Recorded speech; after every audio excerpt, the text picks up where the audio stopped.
If you're American, odds are the thought has crossed your mind at some point. Could I live a better life somewhere else? Maybe it was when your employer denied a sick day for the flu, or when your neighbor added a third flagpole. Whatever your particular breaking point, at some point the idea begins to form. Maybe it's time to go. And for many Americans, the first place we look to is Europe, where the trains usually run on time, the bread won't kill you unless you're gluten-free like me, in which case, don't eat it. And healthcare is treated as a necessity, not a reward for good behavior.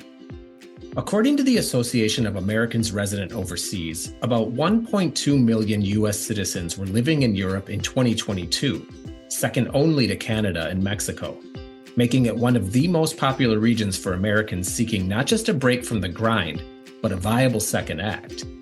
So today, we're not talking about Europe as a tourist destination. We're talking about staying, building a life, paying taxes, waiting in line, doing the local version of small talk, or avoiding it entirely depending on the country. We'll start with a bird's eye view of some strong contenders, places like Italy, Croatia, Greece, and the Czech Republic, all with their own blend of charm, challenge, and paperwork. Then we'll narrow our focus to the 3 countries that offer Americans a particularly accessible route to something resembling peace: Portugal, Spain, and Latvia. Because yes, sometimes the grass really is greener, especially when it's maintained by municipal workers who believe in climate science. I'm your host, Shawn C. Fettig, and if you've ever thought universal healthcare sounded less like socialism and more like a functional society, you're absolutely in the right place. One final but important note before we get started. For the purposes of this series, I have converted all monetary values to US dollars. Keep in mind that exchange rates fluctuate, so all amounts mentioned are reflective of reality at the time of recording. To stay updated on the latest episodes, follow, like, and share Leaving America on the Deep Dive with Shawn podcast feed wherever you get your podcasts. And if you've got your own stories about dodging the American decline, or if you just want to ask how cold it gets in Latvia, email us at deepdivewithshawn@gmail.com. All right, pack your bags. This is Leaving America. The reason why Europe is quite popular is Americans love Europe. And if they're going to relocate their families to another location, Europe offers generally good healthcare, good education systems, a viable living, safety, stability, and on multiple countries. So Americans often don't want to relocate right now, but they want to plan in the event they need to. So they typically look to start with Europe, European routes that lead to a citizenship of a European Union member country. As if you were to get a citizenship in a European Union member country, this would allow you not only to reside in that particular country, but in the 27 EU members. So with one passport, you can live in 27 countries. That would pass on to your spouse, the children as well within the same application. So it's quite a bit of value for an investment in a foreign country that they can get. That was Basil Elzecki, managing partner at Henley & Partners North America, which is a global leader in residence and citizenship by investment, explaining the appeal of Europe to Americans. Europe isn't just a Pinterest board with castles and trams. It's an actual functioning landmass where people have figured out how to live decent lives without needing a GoFundMe for a broken arm. So why do Americans look to Europe? Europe is relatively stable. Yes, it has its squabbles, strikes, protests, the occasional prime minister scandal, but overall, the social safety net is pretty solid. Public healthcare still exists and works. Civil liberties are generally respected, and universal healthcare is a real thing, not a political punching bag. Europe might be arguing about bike lanes, but they're not teetering on the edge of a constitutional crisis, at least not every week. Europeans also take leisure very seriously. They take long lunches, real vacations, and wild concept, they actually go outside. So you can expect a slower rhythm of life, emphasis on time with people, not productivity, and fewer notifications, more conversations. To the American refugee, it can feel like remembering how to breathe. Also, visas and residency in most European countries is typically fairly straightforward and accessible. Many European countries will welcome you if you have remote income, don't plan to be a financial drain, and have some patience for creative bureaucracy. So let's take a quick moment to spotlight a few European destinations that are absolutely worth a look before we jump into Portugal, Spain, and Latvia. The first is Italy. Americans should consider Italy because of the culture, the scenery, and the sweetness of doing nothing. Italy has deep history in walkable towns, an espresso strong enough to reset your personality. Italy offers a digital nomad visa. It's still ramping up. It started in 2024, but it is real. The digital nomad visa requires skilled remote work and an income of about $31,500 a year. If you don't want to work, the elective residency visa, which is designed for retirees, requires about $35,000 a year income and no work is allowed. You can also get citizenship by descent if you've got Italian blood and some patience. Things to keep in mind about Italy are that the bureaucracy really exists, makes Kafka look like a minimalist. The tax law is somewhat complicated and income thresholds are higher than in Portugal or Spain. So Italy will embrace you, it'll feed you, but then it'll forget your paperwork. You'll be charmed, confused probably sometimes, and occasionally stuck in a post office for 3 hours, but you'll also be in Italy. The Czech Republic is another great option for Americans. It's often overlooked, but it's affordable, it's orderly, there's very little flair, and that's in a good way. Freelancers love the trade license visa, which is called the Zibno. The Zibno visa requires an income of about $6,700 a year and a business license. You can get permanent residency with that after 5 years and citizenship after 10, but you do have to speak Czech to get that citizenship. Also, public transportation in the Czech Republic is great. Things to consider: the language barrier is real. Czech is a complicated language, it's not a casual hobby. Also, Prague is pricey, but a lot of the cities outside of Prague are extremely affordable. Also, paperwork takes some time, but it's not mysterious. So the Czech Republic is probably ideal for those of you who value stability over spectacle, and also who believe trains should arrive when they say they will. Croatia, simply put, is beautiful. It's for the Instagram set and the tax-savvy nomads. It has coastlines for days and prices that really haven't caught up to the beauty yet. It's got a chill lifestyle and low drama. The easiest access in is their digital nomad visa. It's clear, it's simple, and it's short, and it requires an income of about $2,600 a month, and it's for 12 months. It's non-renewable, but it is re-applicable. And then temporary and permanent residency pathways are available. Things to keep in mind with Croatia are that the bureaucracy is very slow, so snack accordingly. English is common in the cities, but not so much outside of that. Healthcare is solid, and private care is affordable. So overall, Croatia is beautiful, it's affordable, and it might be the last coastal escape before the influencers arrive in full force. Greece is also a tempting option. It's got blue waters, mythic ruins, a slow pace of life. It's still cheap in many regions outside of Athens, and the nomad visa is relatively easy to snag.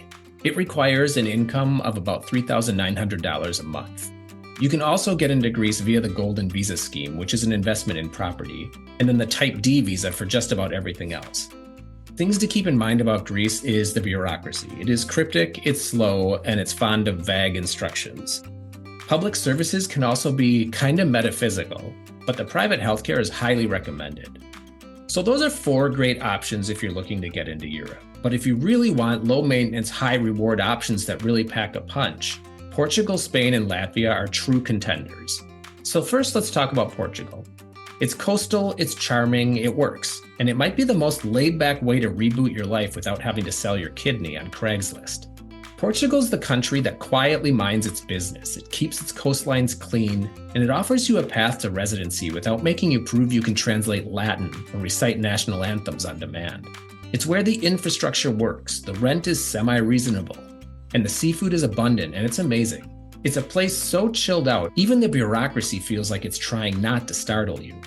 So let's talk about why Portugal isn't just a pretty backdrop. It's arguably the most accessible European relocation option for Americans who've had enough of bootstraps and networking events. The D7 visa is designed for remote workers, retirees, and people with income streams that don't involve draining Portuguese resources.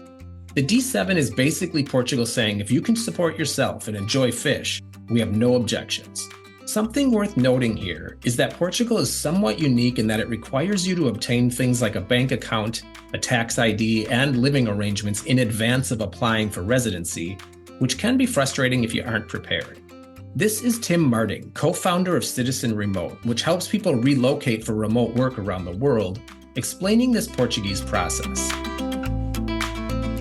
Some place like Portugal, for example, I've heard a lot of negative feedback from people saying, like, I was considering Portugal, I started to join a group and people said it's impossible, so don't even try. It's not that it's impossible. It's actually it's definitely our most successful visa process in the sense that we've never had a rejection for Portugal.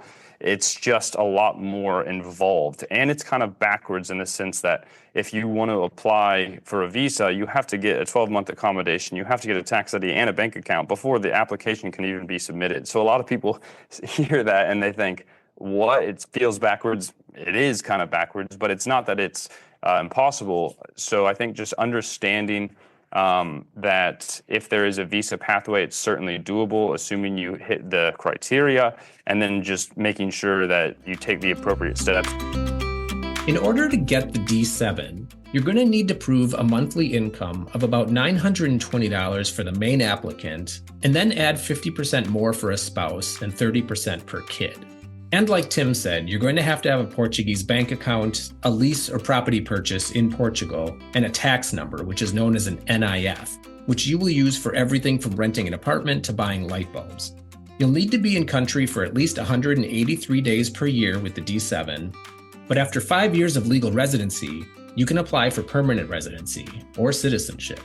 This is Basil Elzecki once again explaining another Portuguese option, the Golden Visa. Another route that perhaps many people on this podcast heard of, a lot of buzz around it, is the Portugal Golden Visa. The Portugal Golden Visa is not a citizenship program, but in fact, it's considered a residence program. The key thing about the Portuguese program is that it starts with a residency and can lead to a citizenship within about 5 to 6 years. So the nice part about it is you don't need to relocate to Portugal to do this or become a tax resident of Portugal to do this. So many Americans like the idea of planning from the United States and starting their pathway to that citizenship in year 5, year 6 now. Malta might be out of the financial scope of many middle to upper class families, but Portugal is certainly within the range. So you're looking at 250,000 euros a donation to arts and culture, or you can invest 500,000 into an investment fund, as long as most of that fund, usually 60% or more of that fund, is invested in Portugal, because evidently they want to stimulate their economy. So by making that investment into a fund, which is not unheard of for many, they're able to obtain what's called a golden visa. And that golden visa initially starts by giving you the right to live, work, and study in Portugal for the main applicant, spouse, and dependent children. So within probably a 5 to 7 year period, depending on delays, then that individual can naturalize as a Portuguese citizen, having similar benefits as the Maltese route as an EU member country. So again, access to 27 countries. Now, the difference is that Portugal does take a little bit longer, does have a language requirement. We'll have to learn A2 level Portuguese, and there has to be minor visitation. You're looking at 2 weeks every 2 years into Portugal while that visa is valid. The Golden Visa was once a real estate free-for-all, but Portugal recently slammed the door shut on that in favor of, less housing displacement. Now the entry point for the Golden Visa is a $560,000 investment into a Portuguese fund, usually tied to green energy, tech, or whatever Lisbon is pitching to Brussels that year. With the Golden Visa, you only need to visit 7 days a year to keep your residency active. And after 5 years, Golden Visa holders, just like D7 folks, can apply for citizenship, assuming they meet language proficiency. So you must be able to speak basic conversational Portuguese. You have to show no criminal record and proof of integration, but don't worry, no one's asking for a tattoo of the national anthem. When it comes to the bureaucracy, Portugal's paperwork culture is best described as sleepy but persistent. You're unlikely to encounter hostility, but don't be surprised if your application vanishes into the bureaucratic void for 3 weeks and then magically reappears with a note that reads, "Please submit again." Appointments with SEF, the immigration office, are a rite of passage. You will develop patience and probably an unhealthy attachment to your immigration lawyer. Which is a good reminder to make this process smoother, if at all possible, hire someone, preferably a lawyer, who is well versed in the paperwork and the bureaucracy to help you. Compared to most of Western Europe and certainly the United States, Portugal remains affordable, especially outside of Lisbon. If you do want to live in Lisbon, keep in mind that it is the most expensive city in Portugal. Rent for a one-bedroom is going to run you about $1,100 to $1,400 a month. Utilities will cost about $100 to $150 a month. Public transportation is about $45 a month. And groceries are cheap, fresh, and you can actually identify everything on the label. Wine is so cheap, you'll start evaluating its quality based on the label font instead of the price. If you want to spend less, smaller cities like Porto and Braga are good options. You can expect to save about 30 to 50% across the board, and you're more likely to encounter actual Portuguese people rather than expats. Also, Portugal's public healthcare system is solid. Private care is even quicker and astonishingly affordable. We're talking $45 to $67 for a doctor's visit, dental cleanings that don't require a second mortgage, and for those with complex or transitional care needs like gender-affirming care, Portugal is making real progressive strides. For trans folks and others facing circumstances that might require a quick exit from the United States, such as emergent medical needs that cannot be interrupted, Portugal is a very attractive option because the visa process can move quite quickly compared to some other places in Europe. David Lesperance of Lesperance and Associates, which assists people with all facets of relocation, explains why Portugal's relatively quick process can be integral for some people. For the trans children, families with trans children, and I was mentioning I was retained by 7 different families in the 9 days after the executive order. Now, it depends on what the urgency is.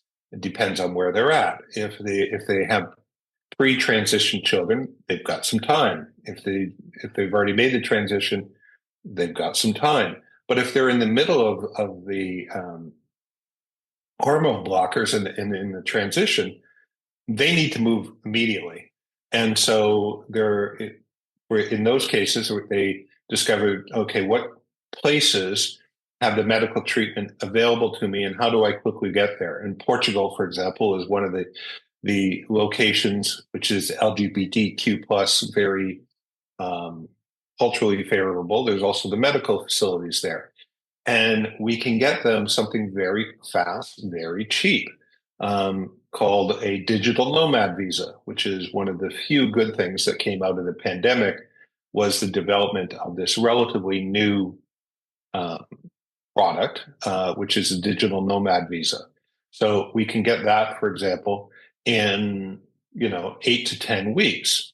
Well, an American can get on a plane and move to Portugal. They can spend 90 days there as a visitor. During that time, they will then trade up to a digital nomad visa and they can remain, but they can start the medical treatment the next month or the next day after they arrive. Portugal is famously welcoming within reason. So attempting the language is going to help you immensely. Even if your bom dia sounds like a sneeze, it's appreciated. Some cultural cues to keep in mind in Portugal. Modesty is respected, politeness is expected, shouting is discouraged unless you're watching football, and no one cares about your opinions on real estate. English is widely spoken in cities, but less so in the countryside. So if you want to fully integrate, you'll need to do more than point and smile. But honestly, not much more. Portugal's fast track to citizenship is one of the best in Europe. You're going to need 5 years of legal residency, so that's with the D7, the Golda visa, or some other option.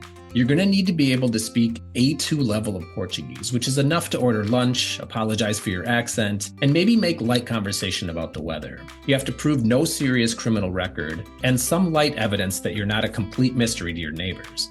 Portugal does allow dual citizenship, so you can keep your American passport, your EU passport, and your complicated relationship with both. So in end, Portugal is best for remote workers that are sick of the grind, retirees not interested in reinventing themselves, just relaxing, and people who want to be European without debating the ethics of Brexit at every dinner. It's still affordable, still chill, and still mostly undiscovered by the Instagram set. If you're looking for a European base that won't make you cry into a spreadsheet, Portugal may be whispering your name. Portugal's neighbor, Spain, is another great option for Americans looking to resettle in a European location. Spain is a country where rules are sometimes suggestions, where bureaucracy feels like a collaborative art form, and where life moves to the rhythm of very delayed meals and abrupt bursts of energy. But for Americans looking to escape the ever-escalating absurdity at home, Spain offers a clear, if occasionally maddening, path, the non-lucrative visa, which, despite its name, doesn't require you to be unprofitable, just not locally employed. Think of this visa as Spain's way of saying you seem quiet, solvent, and unlikely to open a chain restaurant, so you may stay. It's for people who have passive or remote income but don't plan to work in Spain. You can still earn money elsewhere. The government simply doesn't want you elbowing into the Spanish job market. You're going to need to prove a monthly income of about $2,700 or $32,300 annually, and then add about $670 per month per dependent. You're going to have to show private Spanish health insurance, a clean criminal record, and proof of accommodation, so a rental or property ownership. You also have to spend at least 183 days per year in Spain, and yes, they do check. What you get from the non-lucrative visa is an initial 1-year residency, which is renewable for 2 years and then another 2. You can then get permanent residency after 5 years and citizenship after 10, unless you qualify for Spain's shortcut, and we'll talk more about that in a moment. So yes, it's a long game, but unlike US immigration law, it's a game with published rules and a referee who doesn't get fired halfway through. The bureaucracy in Spain, to be honest, has a reputation, and it's not undeserved. You can expect to encounter appointments that book weeks in advance, paperwork with ink color specifications, forms that must be filled out exactly as instructed unless the person at the desk decides otherwise that day, and offices that close 5 minutes before your scheduled meeting for reasons unexplained. The best thing you can do here is hire someone, a licensed fixer who understands the system and can get things done while you stand in the corner clutching your passport and wondering what day it is. Also, fun fact, every Spanish consulate in the United States is its own kingdom. So New York might require a different set of documents than Los Angeles, and Miami might invent new ones just to keep you alert. When it comes to cost of living in Spain, it remains one of Europe's most affordable countries, especially if you don't insist on living directly next to the Sagrada Familia. So consider cities like Valencia, Granada, or Seville, where you'll find 1-bedroom apartments for $780 to $1,000 a month. Utilities will cost about $110 a month, groceries about $280 a month. You can get a transit pass for about $40 to $56 a month. And if you want to go out for a night, that's only going to cost you about $11 to $17. Karen McCann is a travel blogger and author of numerous travel-related books, including Dancing in the Fountain, How to Enjoy Living Abroad, who spends much of her time in Spain explaining this cost of living. Going out to eat is so much less expensive. I always go through huge culture shock when I come back to the US because I'm used to paying about, under $2 for a beer. And I'll go to a bar here, a moderate bar, and I'll order a beer and it'll come and it'll be $9. And I go, $9 for a beer? And my friends go, yeah, aren't the prices here great? I mean, it is just wildly different. I'm in San Francisco right now, and what San Francisco has the nerve to charge for a glass of wine really makes me blink. $15, $20, $25 for a glass of wine. In Seville, you get a bottle of good wine for that, and everybody thinks you're being really lavish. So things like that are really quite a bit different. Also, you get by with way less there. I don't have a car because I live in the city. I walk everywhere. On the very rare occasions when I need transportation, I rent a car, but I rarely need to do it. Or I take the bus or I take the train. The trains are wonderful over there. So I don't need to pay for a car, insurance, garage, all that stuff. I don't have a dishwasher. I don't have a dryer. I have the sun for that. It's just a lot of things that you always think about buying here because it's part of our lifestyle. People don't bother with too much over there. I mean, some of my friends do have cars, of course, particularly ones with kids or families that are outside in the suburbs. But, for the most part, you can get away with an awful lot less, and things cost an awful lot less. The whole money piece is very different. Healthcare in Spain is excellent. Once you're a legal resident, you can tap into the public system. Until then, your required private insurance is going to cost you about $55 to $110 a month, and it won't randomly drop you because someone wrote your name in all caps. As far as integrating into Spain, English is useful, sure, in tourist zones among young people or at American-themed burger joints. But if you plan to live there, especially outside of major hubs, Spanish is essential. Even if you're fluent in tapas menu Spanish, it's a different world when you're trying to get a driver's license or explain to your landlord why the ceiling is leaking onto your washing machine. But integration isn't just about language, it's about syncing with Spain's operating system. So you're going to have to adjust. The earliest lunch is about 2 p.m. The earliest dinner is at about 9 p.m. Anything earlier than that is considered a medical emergency. Bureaucracy is in the morning, possibly, unless there's a holiday. Sundays, nothing happens. No stores, no errands, just horizontal humans and drifting smells of paella. Spain is proud, it's layered, and it's sometimes resistant to change. The trick is not to rush it. Don't fight the current. Just float, ideally with a basic grasp of Spanish. Here's Karen McCannigan. Well, I think the first thing to do is just to, as I said, open your heart and be here now to experience the culture that you're living in and stop making constant comparisons to America. One of the things you have to remember is your Spanish friends are not interested in how things are done in America. They absolutely are not. And they are not comparing their culture and yours all the time. They think that the way they do things is the only way to do things, just as we do in America. They think the idea of having lunch at 12:30 is insane. And the idea of having dinner at 6 or 7 or 8 o'clock, that's way too early. And so you have to sort of step back and say, okay, this is the way they do things. Let me try it. For example, in medicine, you would think that medicine would be totally cut and dried, absolutely no room for wildness. But I have found that my Spanish friends tell me with absolute sincerity that ham, good Spanish ham, is great for your cholesterol, will lower your cholesterol. Now you say that to an American and they start laughing. They also, and it was based on a study that showed that there were antioxidants in that kind of ham and that there actually is some basis for this fact. But we can't get our heads around it because we've grown up with the idea ham, bad, not good food.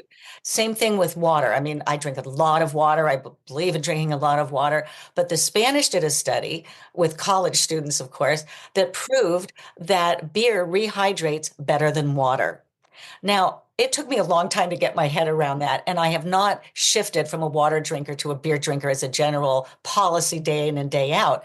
But my job is to take a step back and go, okay, that makes no sense to me in what I know of the world, but maybe I should try looking at it in a different way. Maybe I don't know everything. Maybe I should just step back and see what is in front of me instead of what's in my head.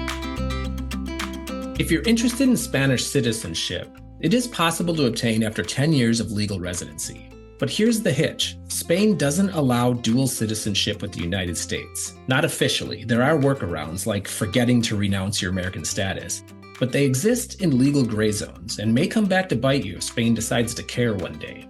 However, if you're from Latin America, the Philippines, or a former Spanish colony, Spain offers a shortcut, just 2 years to citizenship. It's the colonial legacy, but now with some practical benefits. You're also going to need fluency in Spanish, a basic civics test, and proof that you've integrated and haven't spent 10 years hiding in a villa avoiding interaction. Spain is a good fit for you if you're financially independent, you want to live somewhere vibrant but not aggressively type A, you don't mind bureaucracy that feels like an improv exercise, and you're okay with eventually choosing between the US and Spain for citizenship. It is a slower process. The paperwork might age you slightly, but Spain offers something few countries can match, a full-bodied way of life that doesn't ask you to sacrifice your soul for a paycheck. It's not easy, but it's very possible. And once you adapt to the rhythm, you may find it suits you better than the life you left behind. The final European country we're going to spotlight here is a bit of a sleeper hit. Latvia is not loud, it's not flashy, and frankly, it is a bit cold in both temperature and temperament. And yet it works, surprisingly well.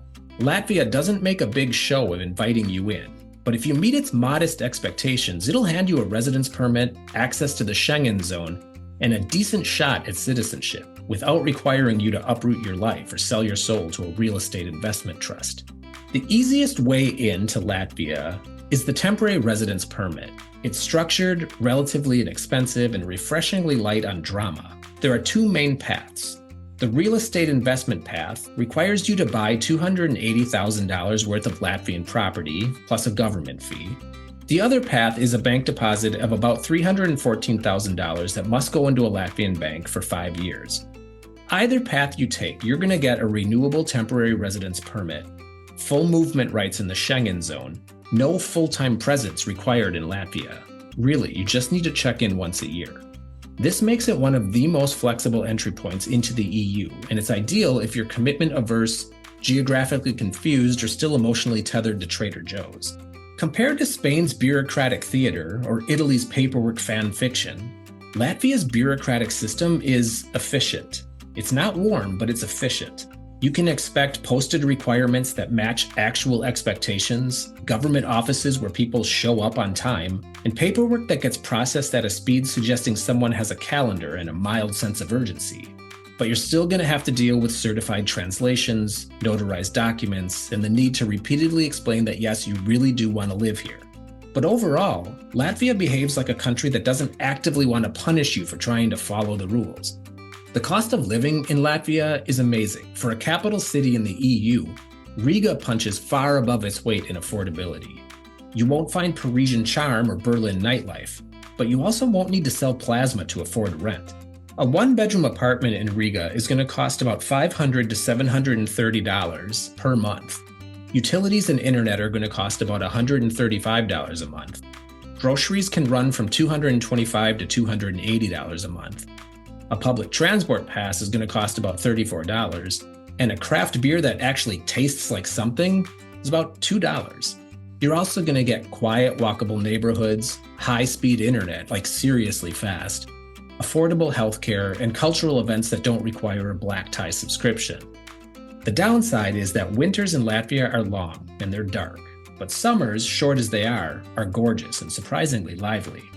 Integrating into Latvia, especially when it comes to language, can be complicated. Latvian is the official language, so you'll need it for citizenship and most government paperwork. Russian is still widely spoken, especially among older generations. But English is increasingly common in Riga, especially among young people and tech workers. So you'll get by with English in the city, but outside of the capital, not so much. And don't expect anyone to switch languages for your benefit. This is a country with boundaries. Culturally, Latvians are reserved. They're not unfriendly, just not prone to small talk. You'll earn trust over time, preferably by not being obnoxious. Think of them as the Scandinavians of Eastern Europe, private and polite. If you want citizenship, Latvia offers a clear, if not exactly fast, path. You're going to have 5 years of temporary residency and then 5 more years of permanent residency. After that, you can apply for citizenship, so 10 years.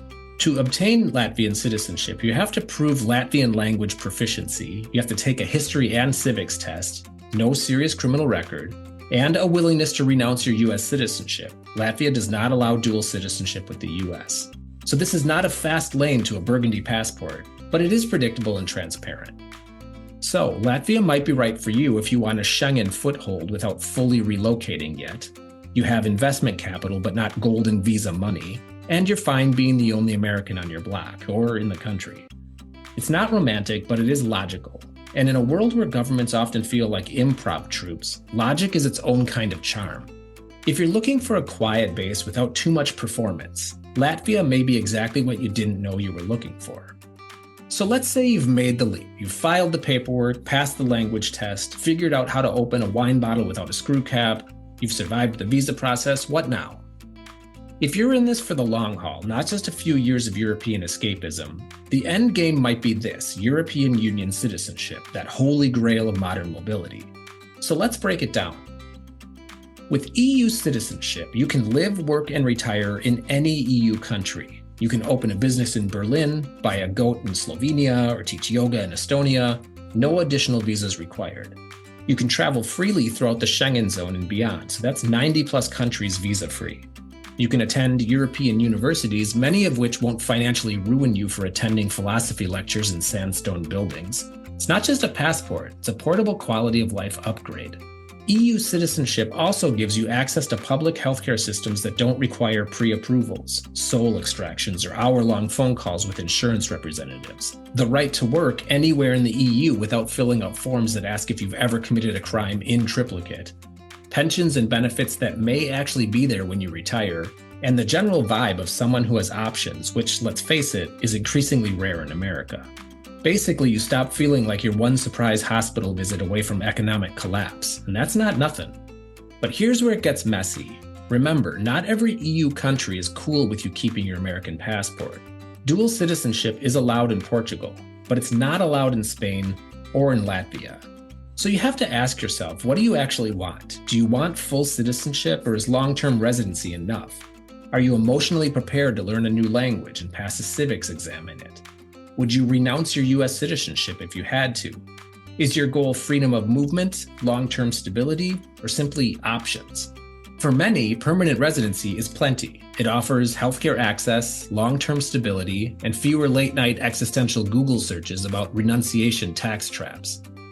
But if you're in it for the long haul, for voting rights, passport power, and a fully European identity, citizenship is the prize. And in that case, Portugal is the clear favorite. It's quick, reasonable, and doesn't make you choose between your two passports. So citizenship isn't just paperwork, it's permission. Permission to stay, to vote, to settle down without a countdown clock running in the background. It's about turning your backup plan into a primary one with better trains, longer vacations, and slightly fewer people shouting on the news. So whether you want to become Portuguese, Spanish, Latvian, or just want a way to leave quietly and with dignity, EU citizenship isn't just a status, it's a second chance, possibly with better cheese. But moving abroad isn't just a logistics problem, it's a cultural act. You're not just changing addresses, you're entering someone else's home. And just like any guest who wants to be invited back, how you behave matters. This part is important because while there's a lot of excitement around leaving America, there's also a risk becoming that kind of expat, and you know the one, the microaggressively loud one. The one who treats local flavor like a theme park, the one who gives the rest of us a bad name. So let's not do that. As more Americans seek refuge from political instability, rising costs, or simply a slower pace of life, it's important to remember a couple of things. First, outside of the United States, things are just smaller. This is Tim Leffel, an American expat living in Mexico, and author of numerous books including A Better Life for Half the Price and The World's Cheapest Destinations, describing this. Nothing in the U.S. is that old except maybe the fort in St. Augustine. So it's just a whole different way that cities were constructed and planned and everything. So yeah, apartments do tend to be smaller. The pipes tend to be older, so they can't necessarily support garbage disposals, and you might have to put your toilet paper in the trash can instead of flushing it, like things like that just seem so foreign to Americans. And in a lot of the world, they don't have this obsession with having this giant kitchen with 20 different appliances in them. So, you probably won't have a dishwasher. You probably won't have a dryer. You probably won't have a garbage disposal. And that's normal. Like if you want to get all those things, you're probably going to have to get some kind of executive level apartment or house that's, 2 or 3 times what the average going rate is for rent, or to purchase. If you purchase, you're going to have to bang down walls and expand the kitchen and everything. So I think it's important for people to temper their expectations a bit. Also, I think you discover a lot of times, you hear this from expats all the time, that, I didn't need as much stuff as I thought I needed, or, I didn't need as much space as I used to have, and I didn't realize it until I moved. You've got the whole tiny house movement in the U.S. as a counterpart to this, giant consumerism. So some people, they talk about downsizing, but they don't really believe it. They still want their 2,000 square feet, and they think that's downsizing. But, most of the world, especially in Europe, does not live with that much square footage, and they do just fine. And so I think if you rent a place that's much smaller and stay there for a while, that might give you a good sense of what it's going to be like and how well you can handle it. If you're coming from the land of Costco, curbside pickup, and fridge doors large enough to host a TED Talk, European life may feel condensed. But don't confuse smaller with less. In fact, many Europeans see it as smarter, more sustainable, and more human. In Europe, compact doesn't mean cramped, it means efficient. So you can expect refrigerators the size of hotel minibars, washers with no dryers, tiny elevators or none at all, and studio apartments that don't scream starter home, but rather normal. It's not deprivation, it's efficiency, and strangely, it's freeing. Fewer things, fewer decisions, less visual noise. Also, if you need a late night snack or a pharmacy run on Sunday, welcome to Not America. It's not uncommon for shops to close at 6 or 7 p.m. and maybe for a few hours midday. And Sundays are genuinely quiet. Public holidays mean business closures, not mattress sales. So embrace it. Yes, it can be frustrating, but it's also instructive. You'll learn how to plan ahead and eventually maybe slow down. In the US, convenience is king. In Europe, it's negotiable. So you can expect customer service that's more transactional than bubbly. Fewer drive-throughs, less automation, more human interaction, and things that take time and require paperwork. The slower pace isn't inefficiency, it's often intentional.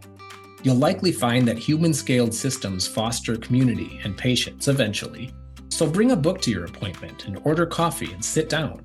You might miss your garbage disposal or Target runs, but you'll gain cafe culture, city squares, and a slower tempo of life. You'll get radiator heat instead of forced air, and there's not AC in many homes, so open the windows. There's no giant SUVs, and good luck parking one if you bring it.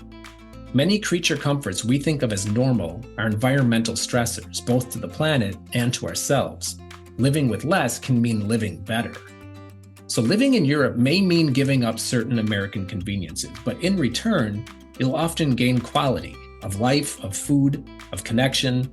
You're not downgrading, you're just adjusting the lens. Second, it's important to recognize that you're not just moving to a place, you're entering someone else's home. This is Matt Wilson, co-founder of Under 30 Experiences, which focuses on making travel more accessible to young people, explaining this. The biggest advice that I can give people is to really travel mindfully. And, I heard the joke the other day that in Europe, what they say about Americans is you hear us before you see us, because you can just hear that that's the loud group of Americans coming. And we, or just a loud couple people or whatever. And just being aware of your surroundings, I think, is important. Trying to, what's the right word that I'm looking for? I guess assimilate a little bit more to the local culture and not just go looking for the things that you have at home. And this is especially advice to expats, right? People want to go to places like Chiang Mai, Thailand, and they want to open a business, which is great, but also don't try to bring the same things that you have home to fit to Chiang Mai, because then we just kind of live in this IKEAized world where, you can find craft beer, I guess, in every tourist city in the world. And I guess there's nothing wrong with that. And that's just the way, right? Craft beer isn't going, the genie has escaped the bottle, but, trying to support the local businesses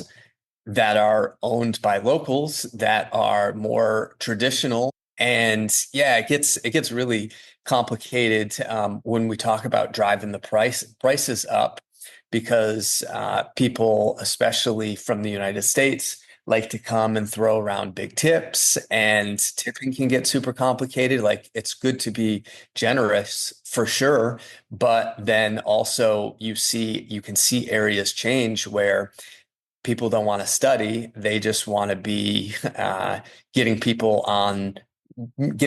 beach chairs and surfboards because they think they're going to get a good tip. And it really can kind of change economies, and people are looking for easy money instead of, growing up and getting a good education and trying to find a sustainable job. And then when that dries up, bad things happen. People look to crime.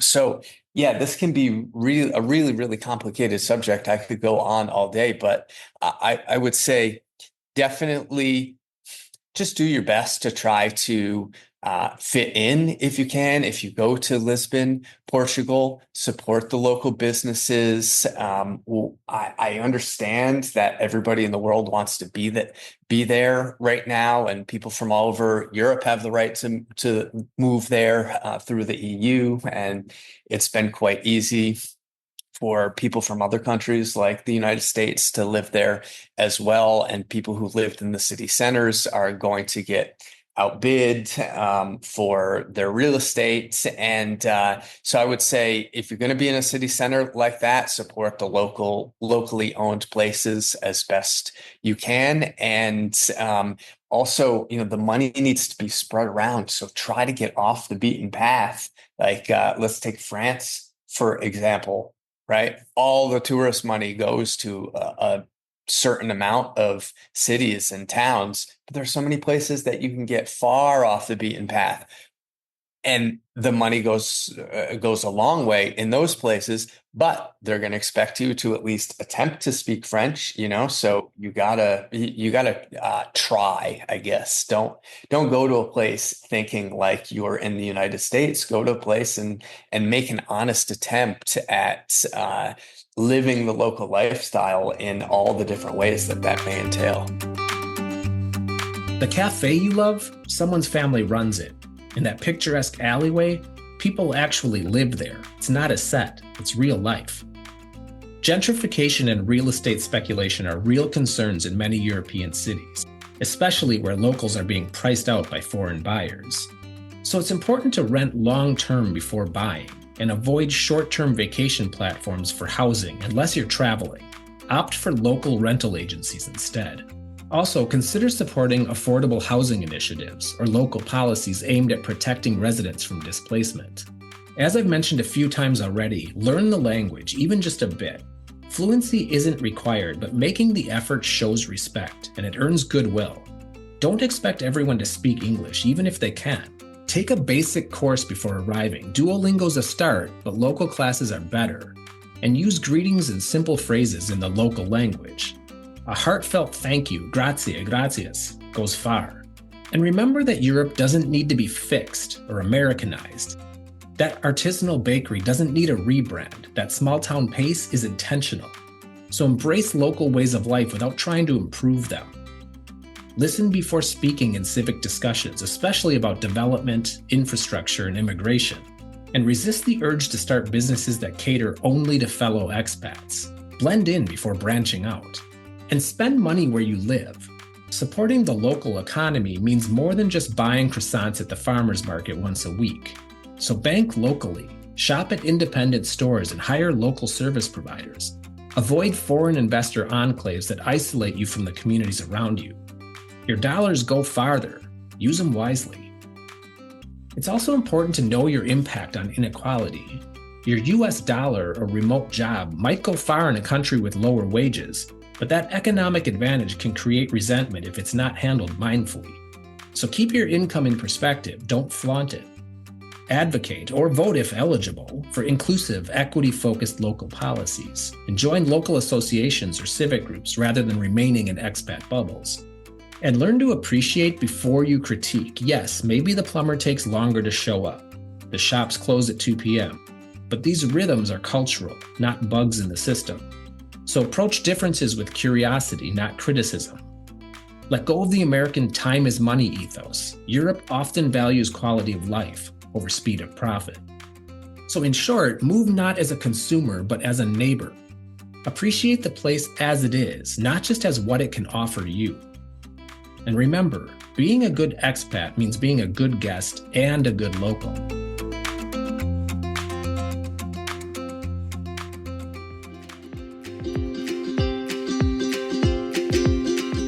So there you have it. 3 countries, 3 different temperaments, and 3 ways to exit stage left from the American chaos without needing to inherit an olive farm or join a religious order. If you've listened this far, you're probably not just curious about leaving America, you're considering it, seriously. And the goal here isn't to push you out the door. It's to remind you that a door does exist. that this idea, as wild as it may have once sounded, is very much within reach. You don't need to be rich. You don't need a second citizenship. You don't even need to know what you're doing next year. You just need a plan, a bit of paperwork tolerance, and the willingness to imagine a different kind of life. And no, that doesn't make you unpatriotic. It makes you aware that sometimes the best way to fix a broken system is to step outside of it and breathe for a while. Now, if you're wondering why we didn't include a certain large European country known for its cheese, its strikes, and its reputation for slow-moving bureaucracy cloaked in perfume ads, don't worry, we're getting there. Next time on Leaving America, we're heading to France, a country where you can technically arrive as a tourist, stay longer than you should, and realize the biggest culture shock is the fact that no one asks what you do for a living within the first 5 minutes of meeting you. We'll talk about how to navigate France's not quite impossible bureaucracy, what visas are available, and how to make it work in one of Europe's most romanticized and misunderstood destinations. This is Leaving America, because sometimes home isn't where you started.